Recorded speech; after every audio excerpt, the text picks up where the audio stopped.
नमस्कार. मला आपलं जरा नाव सांगू शकाल? नाही, जय बाळूमामा. माझं नाव प्रशांत. मला बाळूमामाच्या सगळ्या पालखीमध्ये सरपंच, काही लोक इंदापूरकर असं म्हणते ते.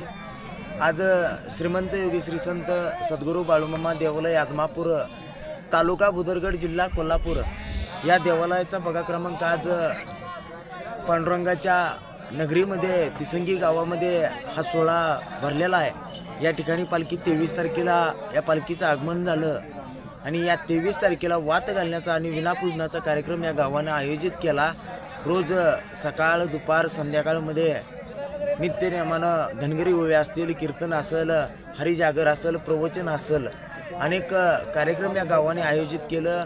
आणि आज खऱ्या अर्थानं आषाढी एकादशीचा महापर्व काळ, या पर्व काळाच्या निमित्तानं आज बुवाच्या वाठारचा गावचा वालंग या ठिकाणी रात्री आला आणि आत्ता सकाळपासून वालंग सोहळा आहे, धनगरी ओव्या आहेत, कीर्तन आहे, आज संध्याकाळी प्रवचन आहे. उद्या या कार्यक्रमाची भव्य दिव्य मिरवणूक होणार आहे आणि 2 टन भंडारा उधळण आहे. आज मामांच्या कृपेनं आज हजारो मेंढकं आहेत. आज हिरव्या खंडाचा आमचं खांडमालक राहुल, नाव काय? राहुल सुरवसे. हा मुलगा धाराशिव जिल्ह्यातला मुलगा आहे. अतिशय प्रामाणिकपणे सेवा करतोय. माझ्या मामानं सांगितलंय, ज्यांनी माझी जशी जशी की सेवा केली त्याला तसा तसा मेवा या बाळू धनगरानं दिलाय. अरे तुम्ही माझी करशीला सेवा तर खाशीला मेवा हा भाकरी देणारा भगवंत आहे. आज या आषाढीचा पर्व काळ आहे. आज सगळी मेंढकी आनंदामध्ये असतात, आपल्या आपल्या खंडाची जबाबदारी व्यवस्थित पार पाडत असतात. कलर लावायचा असेल, मेंढरांना सजवायचं असेल, या पोरांच्या हातनं माझ्या भगवंताची अशीच सेवा घडावी आणि माझ्या मामानं सुद्धा या सगळ्या मेंढक्यांना इतका भरभरून आशीर्वाद द्यावा, इतका भरभरून आशीर्वाद द्यावा की या सर्व सेवकऱ्यांचं आयुष्याचं कल्याण माझ्या भगवंतानं करावं. एवढीच मी आज पांडुरंगाच्या आणि या बाळूमामाच्या चरणी प्रार्थना करतो. माझा मामा म्हणायचा, अरे आज आषाढीचा दिवस आहे, माझा काळा इट्यासुद्धा माझ्या तळावरती येऊन राबणार आहे. अरे सगळ्यांनी मागून घ्या माझ्याकडं, मी रगडग टाय द्यायला, फक्त तुम्ही माझी सेवा चाकरी व्यवस्थित करा, द्यायलाच बसलोय हा बाळू धनगर म्हणून मामानं सांगितलंय. एकदा सगळ्यांनी जागर करायचा आहे. बोला बोला बाळू मामाची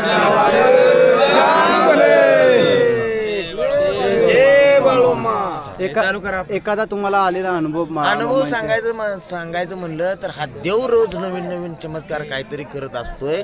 हा देव एवढा ताकदवान आहे, याचा चमत्कार सांगायला गेलं तर 2 दिवस सुद्धा पुरायचं नाही. तर आता चमत्कार सांगायचं म्हणलं तर जरा भरपूर वेळ आहे, पण मुक्याला वाचा, आंधळ्याला डोळा आणि लंगड्याला पाय देणारा भगवंत आहे. मग विचार करा हा देव किती ताकदवान आहे. 1962 साली माझ्या भगवंतांनी कोरोनाची भाकणूक केली होती.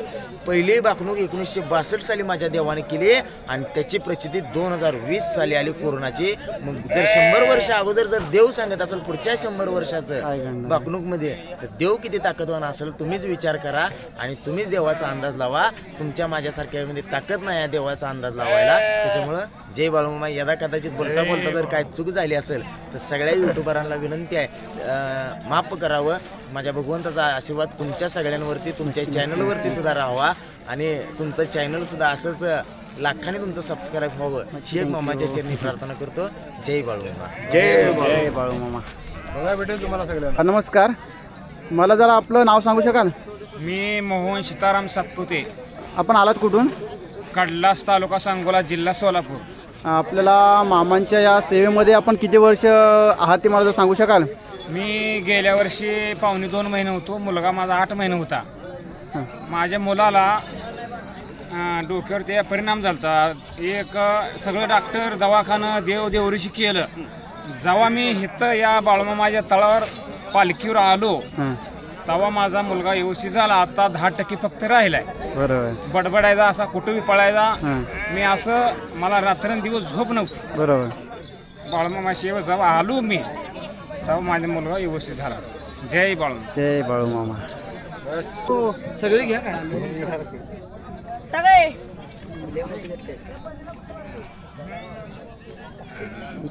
माऊलीला इथं आता सहज रंगवायचं काम चालू आहे. सिनेमॅटिक व्हिडिओ करताय.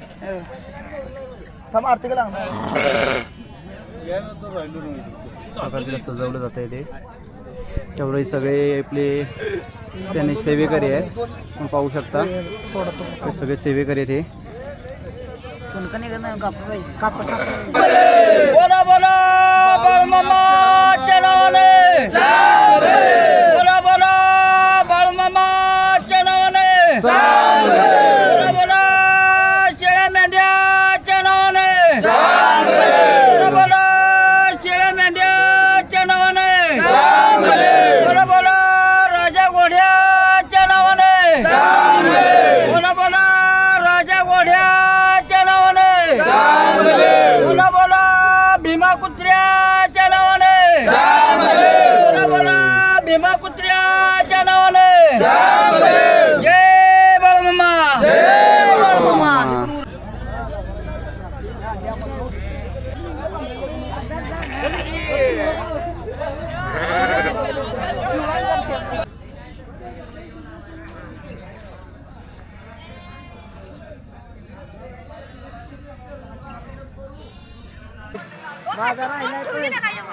पुनीत बिराप्पा मदने तू आलास कुठून? मुचंडी जत तालुका. तू आज कशासाठी इथं आलायस?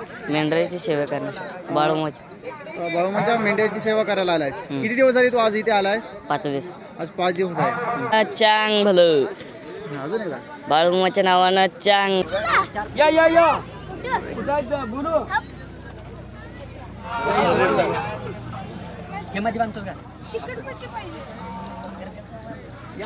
नमस्कार. नमस्कार देवा. आपलं रोहित बारे या यूट्यूब चॅनलवरती खूप खूप मनापासून स्वागत करतो. मला जर आपलं नाव सांगाल? माझं नाव अमशिद बुधनार आहे हो. आपण आलात कुठून? मी इजापुरात आलो या. विजापुरातून. आपण ह्या सेवेमध्ये किती वर्ष आहात? 10 वर्ष झालो मी बाळूमामा शेवत आहे हो. मला जरा बाळूमामांचा आपल्या आलेला अनुभव जरा सांगाल मला जरा? अनुभव कसा आहे, मुख्याला वाचा येत्या, ज्याला बोला येत नसतं बोला येतंय, जे मनात कोण बोलतंय ती समज होतंय. बाळूमामा मेंढ्याची सेवा केली आमची. तुम्हाला एखादा आलेला अनुभव आलाय म्हणा, फुला अनुभव आहे हो बाळूमामा मेंढराचा. ते मला सांगा जरा अनुभव. अनुभव वय कसा आहे, भक्तीन करलं नीतीन वागलं तर काय कमी पडत नाही. बाळूमामाची सेवा केलं तर चांगलं होणार असं मला फुला अनुभव आहे देवा. मी इजापूर जिल्ह्याचा या. विजापूरमधून आज तुम्ही इथे सेवेसाठी आलेला? हो शेवला आहे मी बरे. किती दिवस आता सेवेला तुम्ही? शेवला मी 2-2 महिने राहत असतो या. आलू म्हणजे 2 महिने किंवा 3 महिने. ओके. सेवा केल्यानंतर मग आपण आपल्या घरी जाता? हो घरी जात असतो सेवा करून गेली आमची. Okay okay. बोला बोला बाळूमामाच्या नावाने चांग बोले. बाळूमामाच्या शेळ्या मेंढ्याच्या नावाने चांग बोले. विठ्ठल बिरदेवाच्या नावाने चांग बोले. माळीगराच्या नावाने चांग बोले. जय बाळूमामा. हे बघा कसा या बाळूमामाच्या मेंढराची सेवा नितीन करलं तर काय कमी पडत नाही. ज्याला वाचा नसली त्याला वाचा येत्या, ज्याला संकट असलं तर संकट बजाला निघून जातं या. कसा आहे बाळूमामा सेवा करायला पाहिजे. 6 महिना नियम आहे. बाळूमामा सेवा करत तर वाया जात नाही. बोला बोला बाळूमामाच्या नावाने चांग बोले. बाळूमामाच्या शेळ्या मेंढ्याच्या नावाने चांग बोले. विठ्ठल बिरदेवाच्या नावाने चांग बोले. जय बाळूमामा. बघा नंबर 18 भीमराव जलक कारभारी अक्कोळचा बाळूमामाच्या गावाचा कारभारी. बोला बोला बाळूमामाच्या नावाने चांग बोले. जय बाळूमामा. चांग बोले.